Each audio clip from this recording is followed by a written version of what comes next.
Good morning, everyone. Absolutely excited to be here. The way the rains are hitting Mumbai city, the same way I see technology hitting on the face of the entire industry.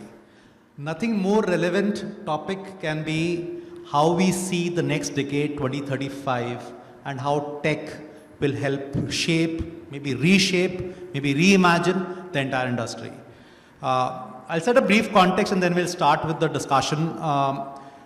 Very clearly, I see that industry has been a laggard in adopting technology. We have not seen them really embracing with full bucket. Many challenges. One, we have seen first only few developers adopt it. There also the penetration might not be too deep. Then the adoption becomes another challenge.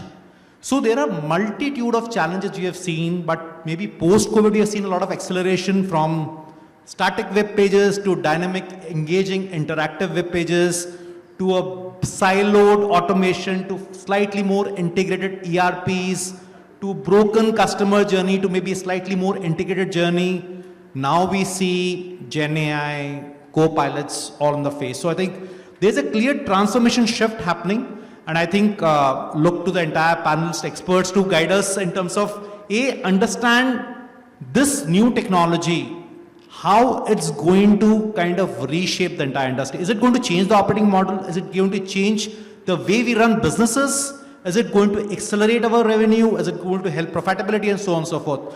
So with that, let's start. We'll have it in largely 3 rounds. To appreciate that what 2035 is in store for us, let's understand where we stand today. So let's focus to understand what's the current baseline, what is we see working well and what we think can be better. And then we'll jump into how we see the next decade panning out for us. And then we'll understand in terms of what developers will need to do to embrace that change. So with that, let me start with you, Akhil. You have been focused on customer referral loyalty and customer engagement significantly in the last few years and accelerated that business as well. So help me understand in terms of how you see where we stand as a baseline today. What the shift you have seen and what do you think is working well? So we've been doing this for like 8 years now, right? So we saw pre-COVID, we saw a post-COVID wave of technology adoption. And it's been a very interesting journey because real estate has been a laggard in adopting technology, right? It's rightfully so. And I'll tell you why it's rightful. Real estate is a very high stakes business. It's not that any single interaction that goes wrong can create a lot of ramifications for the developer, right? So say, think of an AI bot. An AI bot says something incorrect to a customer, right? There are companies that have gotten sued in the US for that very reason, right? So a developer can't afford to do that under the radar ambit of things, right? So it is something that developers need to approach with caution. We ourselves have seen a lot of different waves of technology adoption in between 2017 to now as data came in and we start specializing more and more. It's only now that developers can adopt SaaS because their data is finely structured. When I started, people didn't have structured data. They didn't have their entire customer list on an Excel properly, right? And that was sort of the kind of problems that we started dealing with, right? And it kept evolving. And today we are at a place where largely the data is organized. So the industry is far better positioned today than what they were like 5 years ago also, like pre-COVID. But there is a long way to go. Right, for us to be on the forefront of technology, we need to build our own Android, right? And that's sort of where we also come in, right? Like we are building the operating system of real estate because we believe that this requires a complete reinvention of what a living solution is. A customer is buying from a builder, not just a house, but a complete lifestyle. And how does everything connect for me in a single place is the key to real estate evolving. Right? Perfect. I think you rightly said in terms of it's not buying a home, but it's entire lifestyle, and that's what you kind of do that. Bhavik, coming to you, the only developer in the panel, and I think it's a good mix for me to see the prop tech and Just developer take care, coming don't together. ask me difficult questions. Questions are never difficult for you. So, Bhavik, I think you have been leading the entire sales marketing agenda for years now, and you have also been adopting technology. So, give us a view from a developer perspective. In the current times, especially in the last maybe couple of years and now, what technologies have been useful for you, and what is the hard benefit which it has delivered for you? Good rainy morning to everyone. Interesting question. Chaitanya, see, there were, if I have to look from a strategy, little more macro view, pre-COVID, post-COVID has been the era that is understood by a lot of business guys and all. Pre-COVID, the developer mentality was very clear. Side pe banda aega, to it sale hoga. I'm talking to you grassroots conversations, right?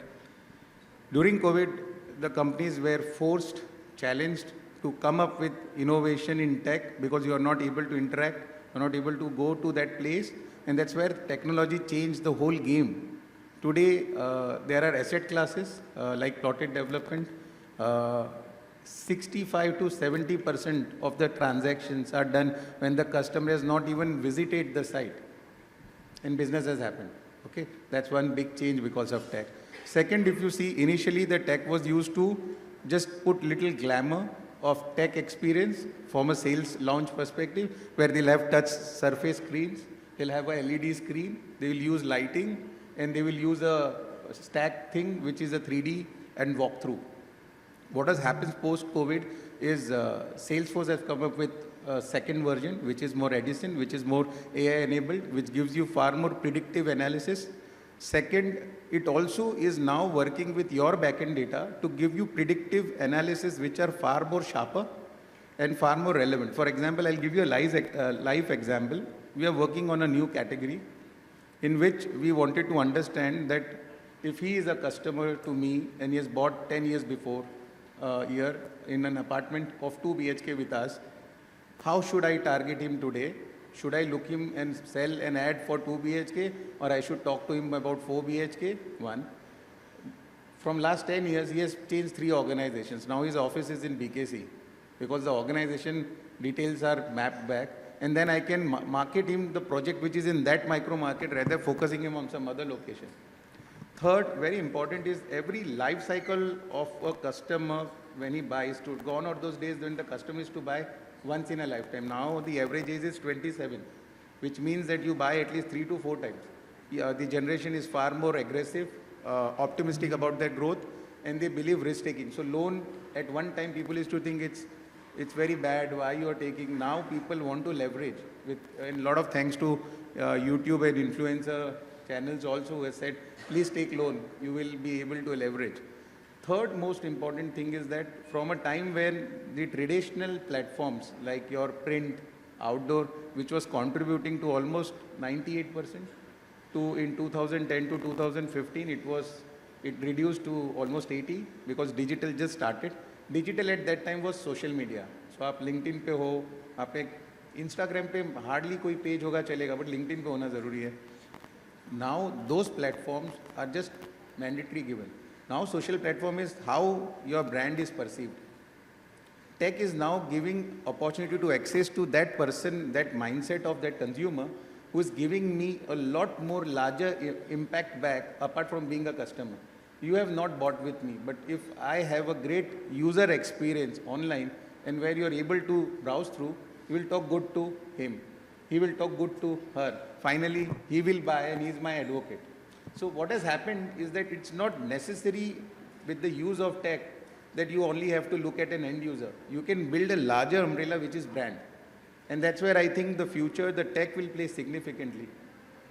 I think great message. I think it's not only customer, it's the entire brand. And you talked about great view in terms of how probably data is really helping you in terms of protecting and personalizing your entire conversation. So great story. When I come to you, I think he talked about the fact how probably data is changing, digital is changing. You have been advising and working with a lot of clients on the entire CRM journey from lead to walk-in or booking and possession. How have you seen currently the adoption And give also a flavor or a color in terms of there are hundreds of developers. Is it more penetrated towards the top 20, top 50, top 100, or it's becoming far more penetrative across? And what are you finding from a CRM functionality, which is the feature, or what are the areas which probably are getting the eye of the developer the most? Okay, so we have been working for like almost 14 years now, and we have seen a lot of technology changes that are happening, like Bhavik said, right? 2% was the contribution of digital way back in 2011. And we used to struggle to get 5,000 rupees digital budget per month in 2011. Today, developers are spending like almost 2 lakh a day. I'm believing that they are spending more.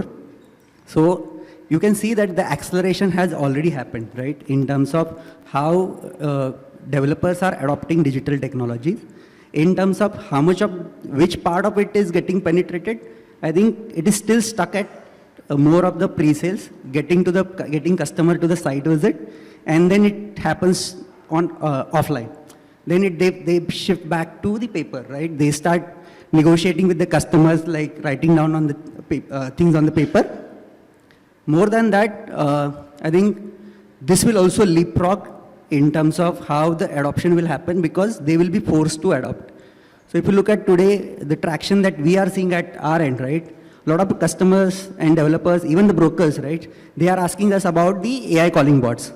Now, nobody would have thought, like somebody who has not even started the CRM journey yet, they are still talking about like they want to replace their pre-sales team, increase their efficiency, right? In terms of getting their customers qualified, getting more site visits through AI calling. So that's where like this AI, after 2022, right? AI has really accelerated like how people will think and replace humans with the agents, right? AI agents. And I think it is coming there. By 2035, I think most of the people... We'll cover 2035, yeah. Yeah.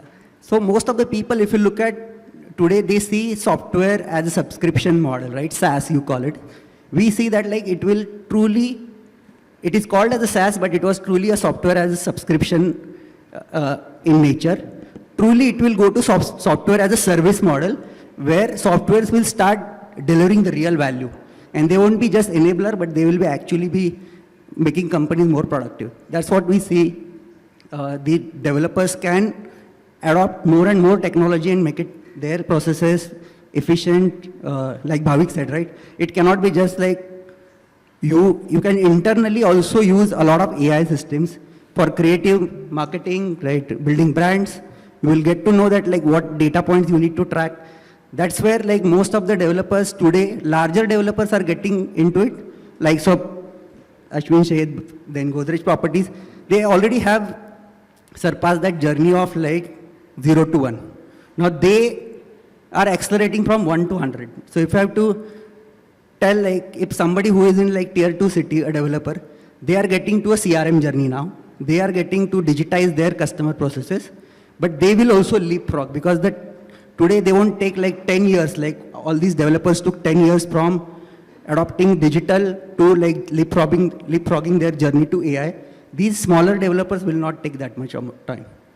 Okay, so you see that the younger developers will be able to get onto the journey much faster is what your belief is. Yeah, because technology will enable them to get there, and it will become cheaper and cheaper with the new SaaS companies, right? If you see like every third or fourth day, there is new AI model coming in, right? So there, it is going to disrupt the entire ecosystem of how the softwares are built for real estate. Okay, understood. Coming to you, Princy, I think you operate in a very specific asset class, commercial and co-working and flex spaces. And co-working is obviously the pretty young child on the block with an explosive growth we see. And how you see in commercial asset class, which is largely, let's say, build to lease or build to operate kind of a model, you have been building solutions around that. How have you seen the current adoption, and what is working well in that space? I think the change, as we've been speaking about pre and post-COVID, what's changed is the mindset of the developers, operators. Before, they looked at tech as a cost center, especially your integrated ERP solutions. Now they look at it as a additional value that they can bring to the table. Um, for multiple reasons. I think for one, customers are also the end users. The tenants are now willing to pay higher for technologically advanced properties, services. Um, and also because to be able to adapt to other newer technologies like AI or give a more experience, build a brand, they need proprietary data. Right now, what they have is, while they have tech, it's extremely disintegrated. So that tech is not aggregating their data to give them any sort of analytics about, maybe preventive maintenance. How do you increase your efficiencies? If you want to create a digital twin, how do I save on my ESG or become more ESG efficient? How do I map my own, tenant and customer journeys within my ecosystem as a brand, with multiple properties, etc. So right now, all of this data and analytics is not possible because it's all extremely disintegrated, right? And as we are growing in technology, as AI is coming in, even for AI to act, like everybody's been saying, you need structured data. That starts with, base digitization of your assets, right from, your construction to your, once the asset is operational, to your sales, to then the tenant experience. The complete journey needs to be digitized. And I think that's the value that, that's where they're realizing that, okay, now we want tech. It's become more of a need versus a luxury. So I think that's a mindset shift that's also driving growth of companies like Wybrid, which are focused on that integrated end-to-end ERP solution for commercial. Great. I think you mentioned that even tenants are demanding tech, and that is what they are ready to pay a premium for, and that is also probably also pushing developers to adopt tech. Great. Sagar, coming to you, Bhavik talked about probably the way pehle flats bikte the from an experience perspective, and you have been working extremely on the area of how immersive and how engaging the experiences can be. Again, I believe this is an area in a younger area right now, in a young phase right now. How have you seen currently being used? Is it like a high ticket size works well in your space, or maybe in a tier 2 or a tier 1? Or what defines your segment? What is the segment which is probably embracing the AR, VR and the immersive experiences far more in detail? And what has been the outcomes you have seen so far? So I think as far as segments go, it is flowing top down, right? So the builders who are doing higher value projects, they generally have a better appetite to actually invest and try out newer technological offerings. That's one. But why we exist or why we started out was one very simple view as outsiders of the industry coming from an end customer perspective. It is a very simple question. I do not understand things well enough in what ends up being the most critical financial decision that most people make in their lives.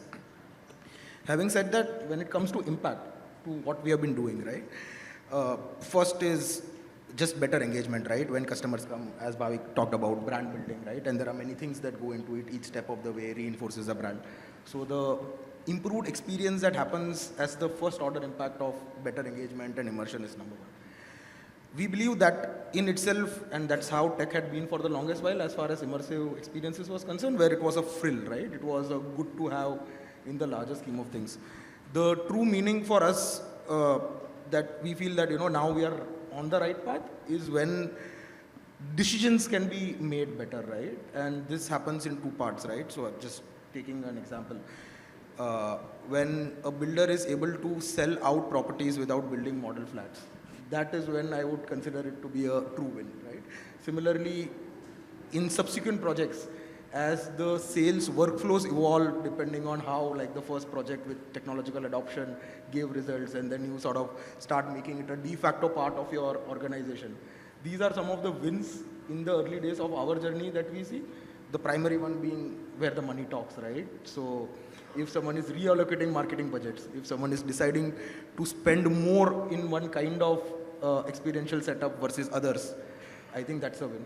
Second is, as again, a lot of folks covered, right? The market itself has evolved, right? COVID, post-COVID, remote selling segments are emerging where people are looking at challenging the notion of having to come to a site and then close on a transaction.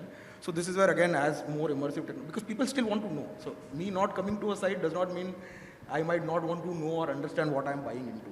And that's the gap as these journeys get pushed more and more, that the immersive tech and other things like even understanding profiles, right? If I'm looking at a 2 BHK, maybe just show me a 2 BHK, right? So that's where data, experiences, and most importantly, even builder teams, right? So as people who provide technology, we can build great products. That's our responsibility and job to do. But beyond that, also hand-holding and taking the builder organizations through the change. I think it's also another equally important part of adoption.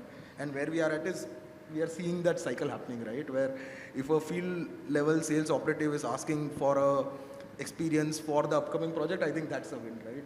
The economics will get figured out. So immersive experiences are going to be a true catalyst or enablers for the developers to kind of drive that.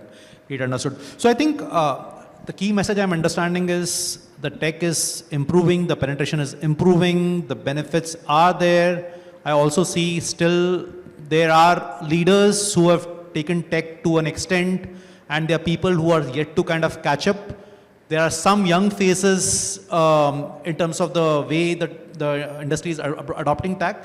Now let's look at fast forward 2035. I see that one thing is, I think, clear in the entire narrative is that tech is no more a choice left. It's not an option anymore. It has to be kind of done, be it in the brand development or be it in the automation space or be it accelerating sales. That's what we have talked about, right? So Akhil, again, let me start with you. How you see 10 years from now? One, if you can throw some numbers in terms of how you seen referral loyalty today as a channel, how you see that evolving, and how you see your platform evolving in terms of driving that. And second would be in terms of customer engagement. Are there any metrics which you have been using and how you see that shifting and how the platform is going to enable that journey? If you can talk through that, that'll be really great. So last few years, we've seen a growth in the referral space, right? Like we've understood where the specializations lie in customer engagement, that how do you convince a customer that to extend their trust to their friends and family, right? Because that's effectively what you're doing in a referral. So gifting a 1% discount and getting a 1% cashback on your property cannot be said again and again to the same customer, right? You need to create a way to keep advertising this to the customer without actually feeling like it's advertisements, right? You have to add value to the customer. That's what gets people talking, right? So last year we did 2,000 crores of referral sales. Between April and now, we've crossed about 1,500 crores of referral sales where we've paid out customers for this thing. Despite the industry slowing down, we are seeing this accelerate. Why? Because we work with big builders, right? So we typically work with a large bunch of the sponsors over here also are our clients. The reason why we do this is because they are the ones that can leverage this trust very easily, right? There was a strategy that we took 2 years ago to move to tier 3, tier 2 cities. And what we realized is that's not a place that adopts technology.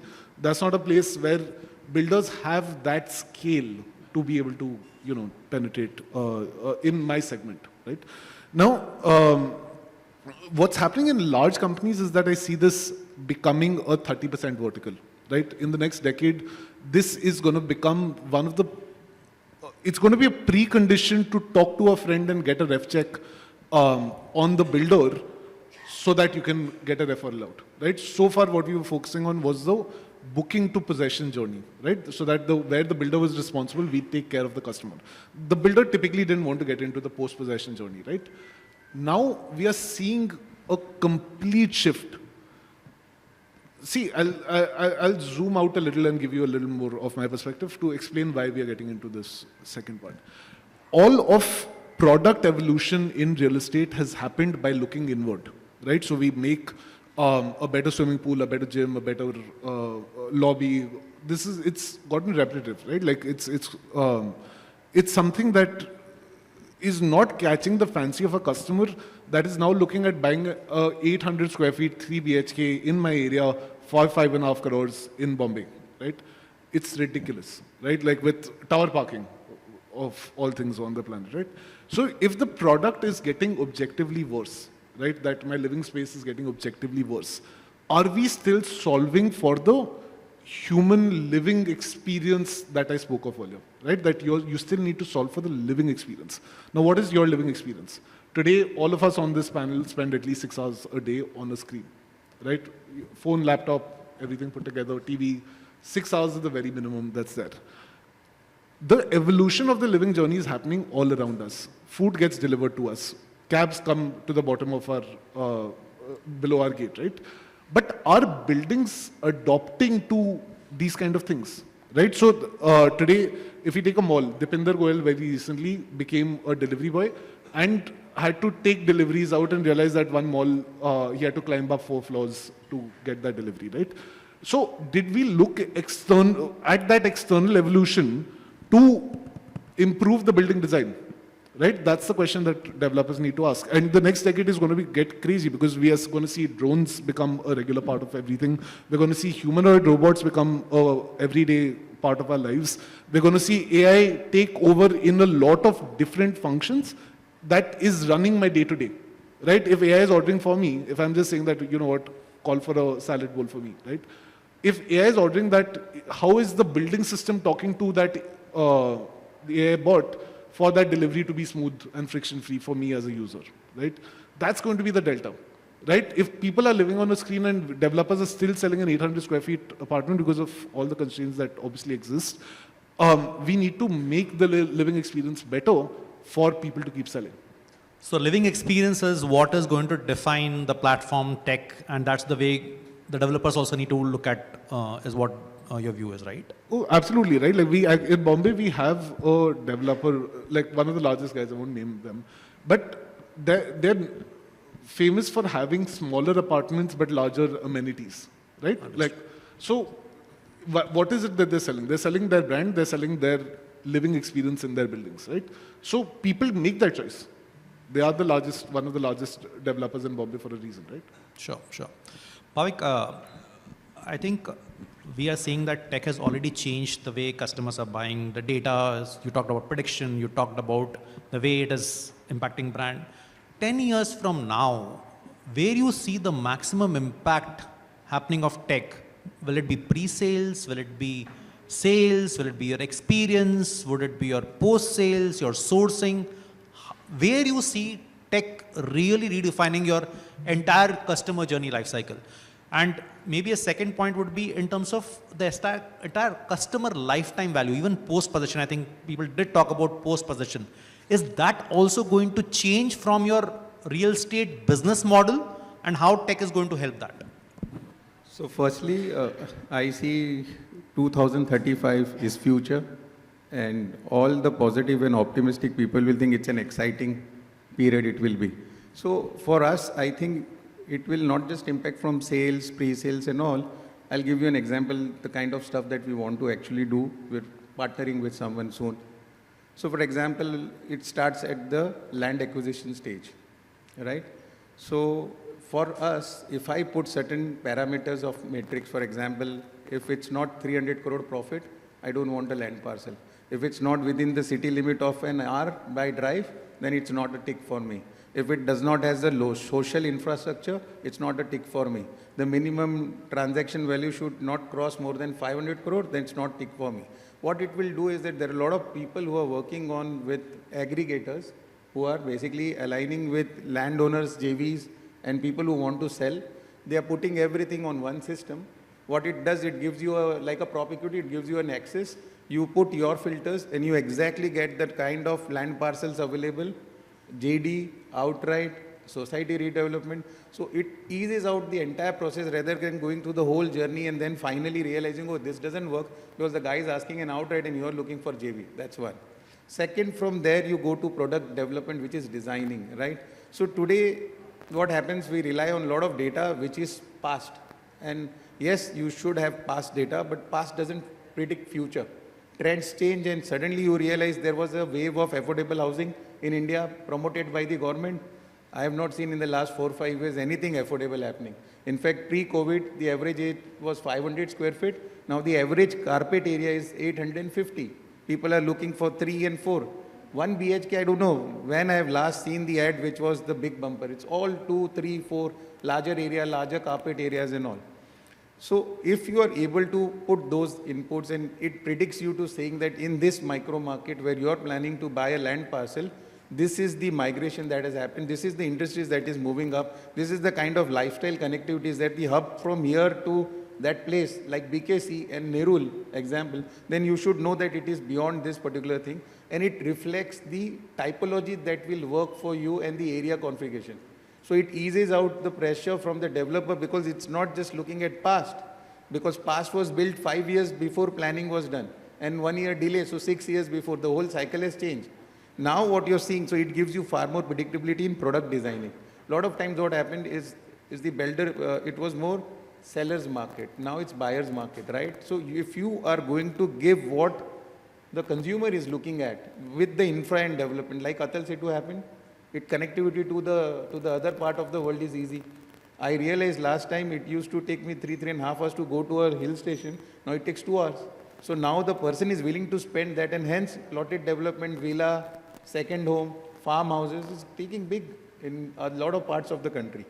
From there you come to pre-sales. Now when you come to pre-sales, the AI chatbot, now it's still, I would say it is 95-96% accuracy. You can still identify people who really know that it is human or it is a machine. I think it will refine and be evolved over a period of time. By 2035, Vinayak will make sure that it doesn't happen. It is 100% that. Yes. Another thing that is also important is that in pre-sales, there is a lot of predictability that can happen. Today, the agent productivity is limiting to what his TL is saying and the data punch that happens through dialer. Now, if I have connected with large group of people at one time and I have identified, the AI will then predict saying that 9 to 10 is the worst time to connect to people of this profile. I should not connect during that time, which means at that time, the working should be on planning and distribution and scheduling. So when 10:30 to 12:30 is the most prime time, I should connect to all the hot leads first, then the warm leads, and then the cold leads. That doesn't happen mostly in a call center operation currently. Third, from pre-sales, you come to actually site visit, which is key. What a lot of times you see, channel distribution will eat up some of the portion of direct walking. You just walking through and a channel partner will see no one is accompanying him, he will take you through. Now, the brand is bleeding twice. He's spending on digital and branding, and equally you pay the brokerage. You want the channel partner to, because it's a very important distribution network, but equally you want your brand to grow. That's the reason you're investing a lot more on branding, tech and all stuff. I have my marketing head here, he keeps fighting with me on this only, that you have a QR code, but the customer was walking, the channel partner looked him and took him through.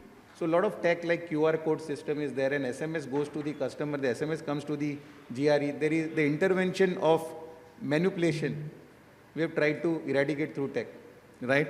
So that becomes far more easier. The customer also knows whom he has to meet. Like today what happens, it's scheduling. All of us are busy, he is available, this guy will meet. But last time I was the one who has interacted and presented you. There is a connect and bond built already. Now if he meets, I will have to explain the whole story. Where is my office? He will ask me those questions. What's your interest? What's your family detail and all? That changes. From there, the other question, which is post-sales. I think I completely believe, and this we started in 2010 when I was in Kalpataru, and we had a first loyalty program in the country. It contributes almost 33% of the top line of the group. Loyalty will pay big in real estate. As rightly said by him also, real estate is the biggest emotional and financial decision of a person can take in his life.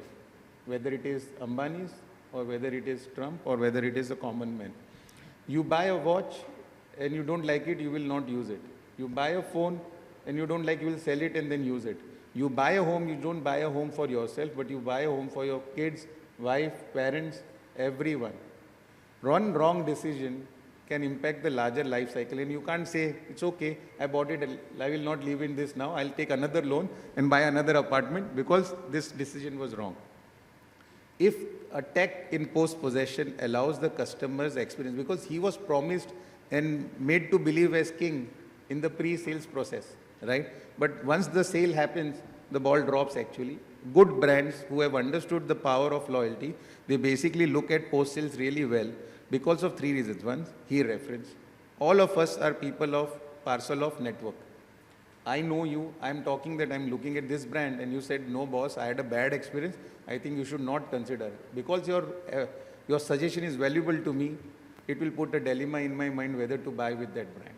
Third, most importantly, what happens in post-possession tech usage is like rightly said. So your life of consumer is changing. He wants smart homes, he wants app, he wants automation, he wants 2-minute delivery by Zepto. But your infrastructure of the post-sales is not managed by the developer. Then it's like this, you wanted to be in some place, but to reach their place, there is no road. So your desire is there, but your ambition to reach there, the infra is not there. So if that is taken care by developers in this, it will have a great impact. So we clearly see tech playing a role right from business development to design, to launch, to pre-sales, to sales, post-sales, everything put together. So great. When I'm coming to you, I think we clearly talked about there's a very clear impact happening. How you see the CRM journey evolving, and if you can just talk about some of the areas around the Gen AI co-pilots around that, how do you see that kind of taking shape will be really helpful. So like we have seen that CRM journey starts at inquiry for us, right? And it was ending at possession. But if you look at today's developers, they want to also manage the properties, right? And they want to get into the life cycle of ecosystem of the entire the property management, the rentals, the repurchase, and then refinancing bit of it, right? So for us, it was ending at the booking until now. Now it has gone beyond the booking, possession, and even the property management. So developers today are not just building and exiting, right? They want to stay invested until the life cycle of the property. And that's where a lot of property management apps and like the loyalty, like Reloy member mentioned, right?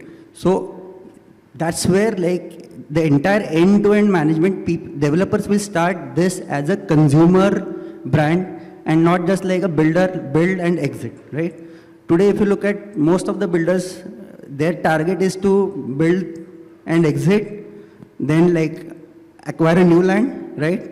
Find new customers, then exit, acquire a new land. They don't look at like how my existing customer is going to be my revenue stream, right? So that's where like the CRM journey won't end at the booking or the possession. It will be much larger and developers will stay invested with the customers. Now there is one more asset class that is coming in, which is fractional ownership. And there is one more set of buyers that is coming in, which is Gen Z. So today, if you look at Gen Zs, they want to live where they are working. They want to live where their office is, but they won't buy where they want to live, right? That's where this fractional ownership concept will come into place. It is already there in the Western markets. If you look at in Dubai, right, there are residential fractional ownership companies like Pripco, where you can buy a piece of villa at as low as 2000 USD, right? So similar trend you will see happening. In that case, the CRM journey will look completely different. So for them, the CRM journey will be, am I giving the right yield to my investors, right? It will be as easy as buying a home in Mumbai. Somebody sitting in Kolhapur or Raipur or Jharkhand, Ranchi, right? They can buy a piece of home in Bandra by doing this fractional investment. Now, how they are going to see if that investment is actually paid off or not? For that, developer have to manage the property, rent it, and then like give the yields and build those technology platform, right? So this is what we see the trend shifting as the newer generation, right? They are not going to buy second homes like as big as like 2 crore, 3 crores. They will buy in chunks in different cities. So they will look at real estate as another asset class, right? Today, it is an emotional decision. I think there is still 30 million homes. There is a gap of 30 million homes for the first home buyers. So first home buyers the journey will not change as much as it will change for the second home buyers. Like Bhavik said, right, the next generations are more risk takers and they are taking more loans, right? So they are not worried about debt, but they will be taking debt not like for one property, they will be taking debts for multiple properties, and it will be a truly fractionally owning the real estate asset, and it will be truly regularized by SEBI. We have seen commercial real estate regularized with SME REIT. Now you can invest in the smaller office spaces. Similarly, you will see the regulation coming in from SEBI that you can also invest in residential asset class. So fractional ownership and the post-possession is going to be the key drivers for you. Today we have seen that a lot of adoption already happening until like you hand over the property. So if you look at, and still there are gaps, like a lot of developers do not still have like a handover checklist. You have to like, you have to give the customer that like what you have delivered, right? And take a sign off. Still it is done on paper, if I'm not wrong, correct me if I'm wrong. And if there are any changes, right, if customer has asked any changes, I want to get this tile change, right, there is no log. And that's where a lot of friction comes in, where the tiles are already laid, and the customer comes in and says that, like, hey, I have asked to change my tiles, right, you accepted my request, but developer doesn't have a log of like what the change request has been made. So these are the smaller things like which are still there, which need to be truly filled with the technology, these gaps truly filled with the technologies. And I think a lot of technology platforms will be easier to build technology platform with AI. So a lot of developers will be PropTech first companies. Even if they are not PropTech first, they will be working with one of the PropTech companies to build these technology platforms. Understood. Princy, coming to you, I think your sector would be grown multifold from a co-working space and commercial space as well. How you see, what will the key driver, be it tenant experience or whatever the key driver, and what will have its implication on the technology? I think most of it, all my peers have covered today, but right from, even in commercial, speak about developers, co-working spaces. Like he said, everybody is now looking at not just developing and selling, even in office real estate. They're all looking to rent out, create that experience, and take advantage of the complete customer life cycle versus just, a one-time sale. So I think I see technology right from land acquisition, like he said, not just in terms of your analytics, but also using drones to map the land first for all the marketplaces to give him the data of, what is available, not available, what makes sense. So live inventory, right from land to once the property is developed, all of your office units. While you have a bunch of CRM systems right now, integrating your live inventory with your different channel partner portals, your broker portals, where there is hyper transparency is what I think will be in the future, since we're speaking about 2035. The customers will have complete understanding of the entire chain of sales. That is one thing that I think will, change. Second would be probably where technologies like Wybrid would evolve into creating digital twins of your asset.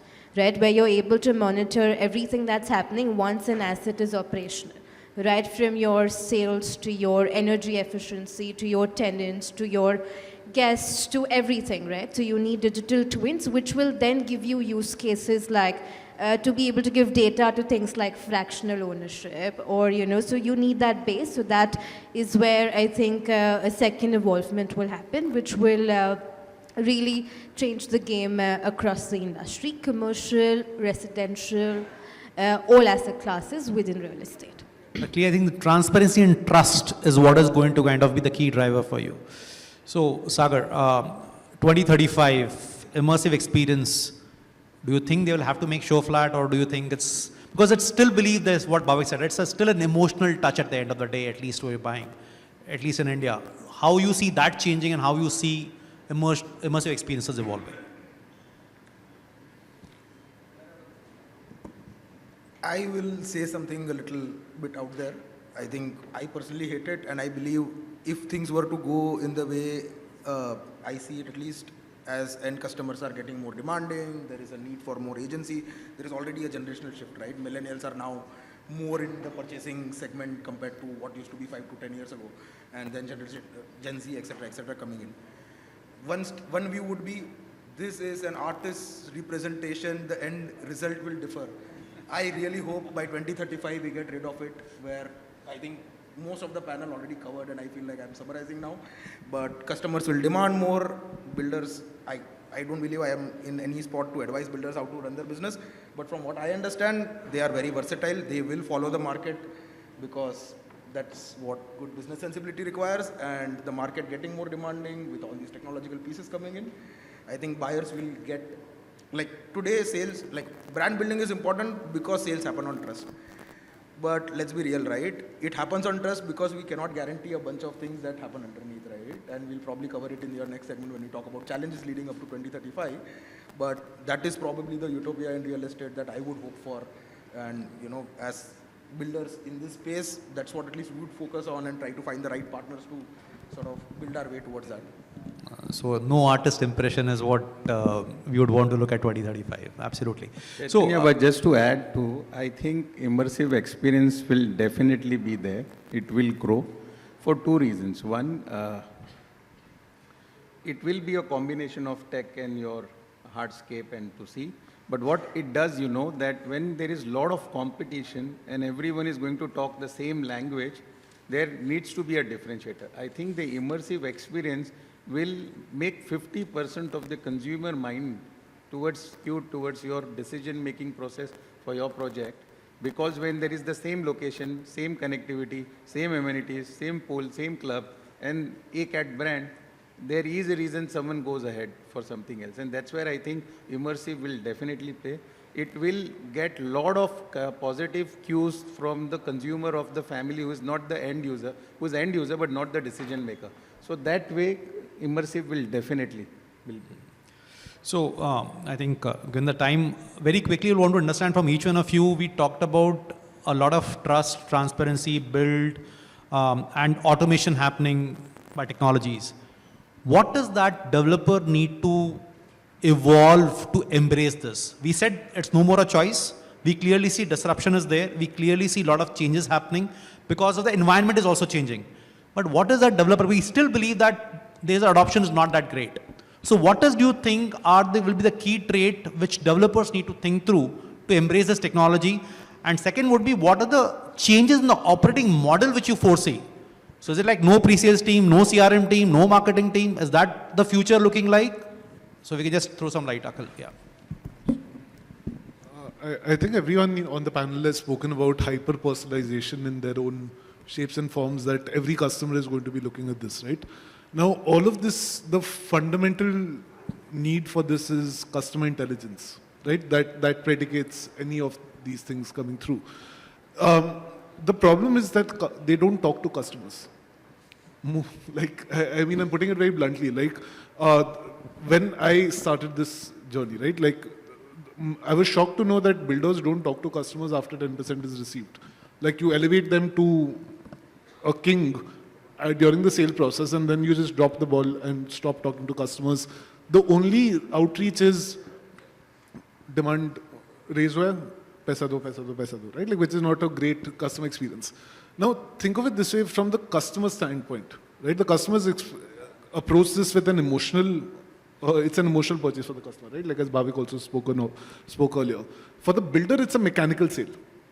Right? So I'm selling 1,000 dreams a year. I'm not really invested in your dream or per se thing. Right? So there is a large difference, and that difference is captured by, from the customer's perspective, the builder is very large. He's like a government. He has all the power. He holds my largest asset. He's taking 35% of my monthly income every month for 20 years. Right? So for the customer, it's a larger than life institution. So customers are always fighting, right? So because customers are fighting, builders have withdrawn. Builders don't want to talk, right? They don't understand that just having an honest conversation with customers can go a very, very long way, right? So one line is your direct line of communication that, okay, there will be one project which is problematic, you don't want to talk. Absolutely understandable. But for others, you have to create proxy indicators. Are they engaging with events that you're setting up? Are they engaging with offers and promos that you're sending out? Are they engaging with new project launches that you're doing, right? Creating those proxy indicators is sort of another way of building that customer intelligence, right? So as you'd spoken of earlier in terms of immersive experiences, right? How much time is being spent on that immersive experience, and whether I can personalize my marble or personalize my walls and personalize all of that, that itself will create a delta in sales, right? That's how so my advice is talk to customers, be open to receiving feedback. Don't, like, if your ticket is delayed, send a 1,000 rupee Swiggy voucher, right? Like, no one minds a free dinner, right? And that's sort of things that we've started building towards, that, you know, we can automate these kind of things. So listen to the customer is Listen to the key customer. thing. Listen to the customer. So Bhavik, will there be a pre-sales team? Will there be a relationship manager team? Will there be sourcing managers? Will the design, will the creative happen far more easily with the technology? How you see the 2035 developer operating model look like? See, I see, Chaitanya, that it will coexist, but it will be a mix of both. Human intervention is required because what to analyze, what to predict, and what to ask for, you need someone to do that. What I see, the tech and all will give you is far more refined, far more accurate, far more better, and less consuming time, so that you can get a lot of this stuff today. For example, currently also AI call center you use, but you still need a pre-sales guy to look at it, how it is functioning, the team leader, whether the analytics are coming right. Rightly said, if one wrong communication goes through that, see, because it is built over experience, right? Number of questions asked, the right info is there at the back end, it will give you right answer. So it's going to be evolving. So to answer short, because of the time, I think both will coexist.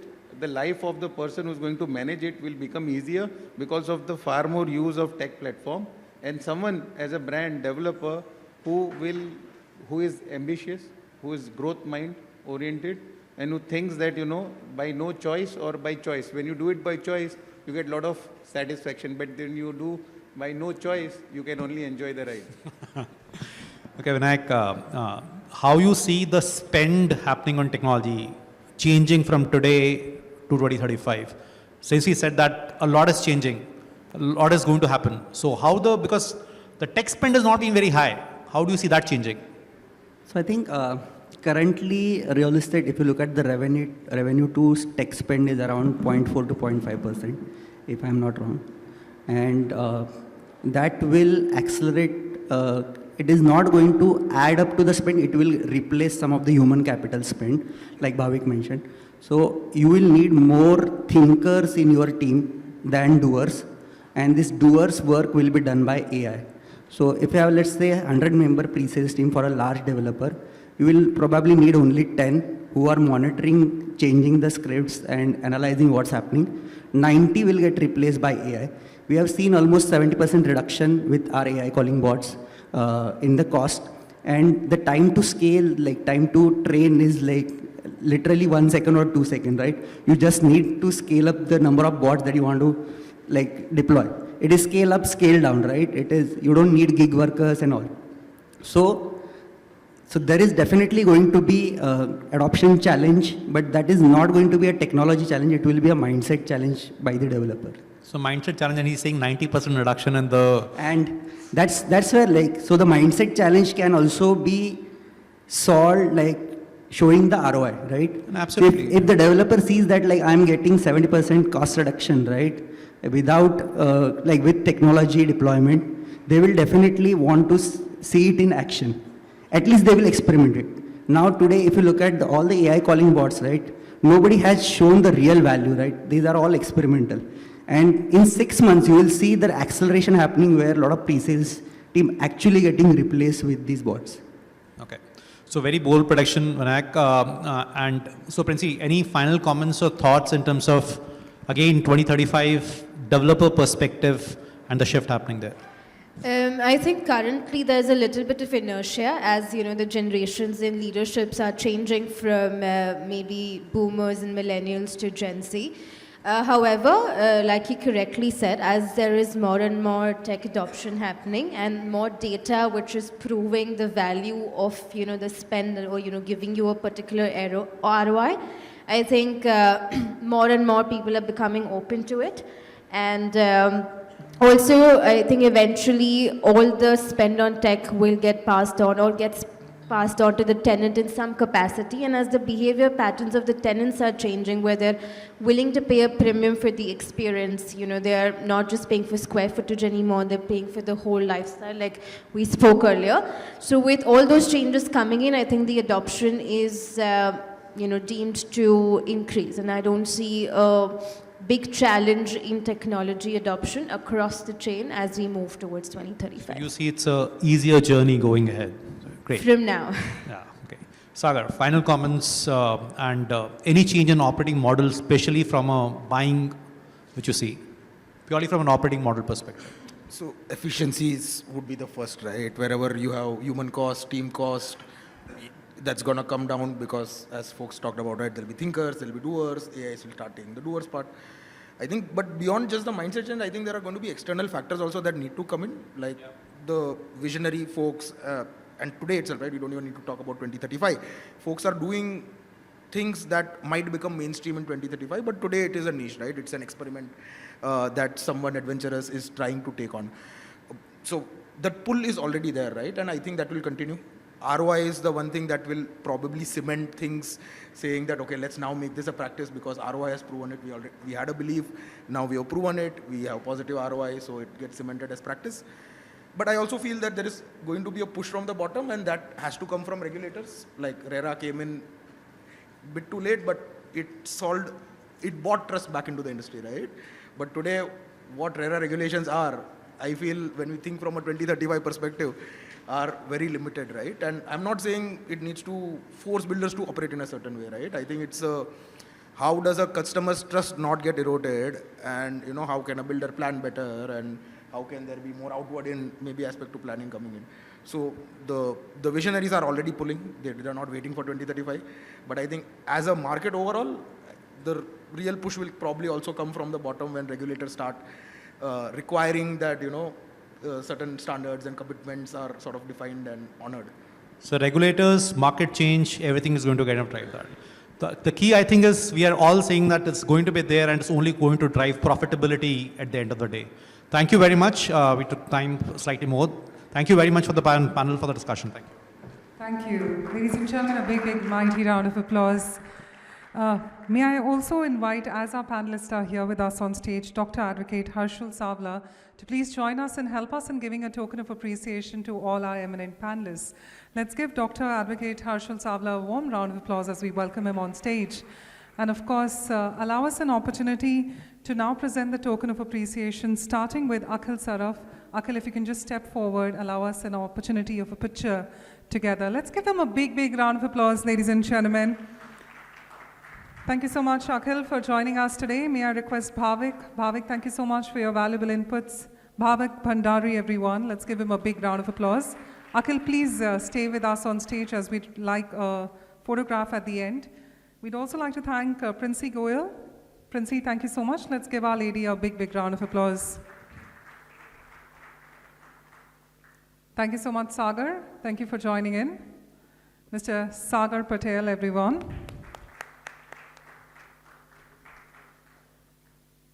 Thank you so much, Vinayak, for joining us and being a part of our conversation. Let's give him a warm round of applause. Vinayak Katkar. And of course, to our moderator for doing such an incredible job. Let's give it up for none other than Chaitanya. Thank you so much for being with us and giving us such an excellent opportunity of getting some great minds talk on this incredible topic. May I request all our panelists to please come together in the front and allow us an opportunity to get you all in one frame. We just request all of you to step forward along with our presenter as well, to please give us a great opportunity of thanking from the audience members to them. Let's give them once again a big round of applause. Thank you, Akhil. Thank you, Bhavik, Princy, Sagar, Vinayak, and Chaitanya for joining us, and of course, to Dr. Advocate Harshul Savla for helping us with the token of appreciation.